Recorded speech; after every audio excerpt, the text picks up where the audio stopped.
Dear colleagues, good afternoon. The government has begun preparations for the federal budget for the upcoming three-year period, from 2026 to 2028.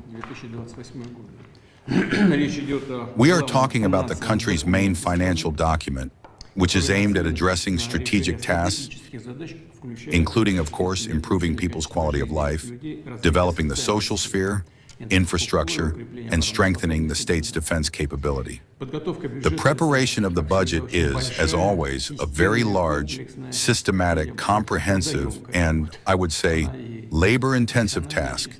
It is professionally, purely economic and financial, but it is also, without a doubt, political, because it is necessary to coordinate all positions with the parliament and with the leading factions. This work relies primarily on the forecasts of socio-economic development, on the current and projected situation in the real sector, including such industries as finance. I will not list them. It is clear what you are working on. Without a doubt, the situation on global markets must also be taken into account. In this regard, today I propose that we discuss the state of affairs in the domestic economy as a whole, its main trends. And of course, we will talk in particular about how the federal budget is being executed this year. For the current year, the government and the Bank of Russia had a joint task of returning the Russian economy to the trajectory of balanced growth. We know what this means. This implies, above all, a reduction in inflation while simultaneously maintaining unemployment at a consistently low level. I will also say a couple of words about this now. In this regard, an important achievement lies precisely in the reduction of inflation. If at the end of March it was 10.3% in annual terms, then by the end of June, already 9.4%, and by the end of July, already 8.8%.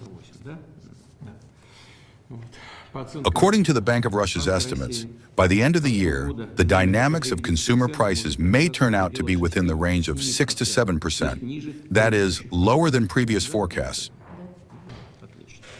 In the labor market, there are signs of a decrease in the shortage of personnel. According to surveys conducted also by the Bank of Russia, the share of enterprises experiencing a shortage of personnel is decreasing, which is undoubtedly an important and indicative signal. At the same time, many experts also speak of the formation of risks of excessive cooling of the economy and even recession. We have also discussed this with you, including during our previous working meetings. I speak about this constantly with the chair of the Bank of Russia. The bank is monitoring the situation, working directly with enterprises as well, and assessing the situation. As I understand it, today the bank does not see significant risks, but still, there is a certain increase in the number of hidden unemployment, that is, workers in so-called downtime, employed part-time, or at risk of dismissal. At the beginning of the year, their number was about 98,000 people. By the end of June, 153,000 people, and as of August 8th, already 199,000 people. The number of registered unemployed has also slightly increased. If at the beginning of the year it was about 274,000 people, by the end of June, 291,000 people, and at the beginning of August, 300,000 people. Still, it remains at record low levels for us. How much is it now? 2.2%, practically a historical minimum. But still, we must sense and catch these trends and respond to them accordingly, so as not to allow, as we said at the beginning of the year, overcooling. I ask colleagues from the relevant ministries and agencies, from the regions, to be in constant contact with business associations and the entrepreneurial community, to assist in solving emerging problems, to respond to the requests of enterprises, companies, and their labor collectives.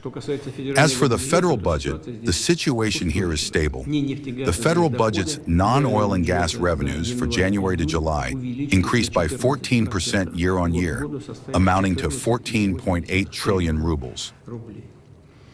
At the same time, the growth of so-called turnover taxes for January to July amounted to 6.7% compared to the same period last year. This includes a 6.9% increase in VAT. That is what I wanted to say at the beginning. Let us begin our work, begin our discussion, the discussion of the proposed issues. The floor goes to Anton Germanovich Silwanov. Please.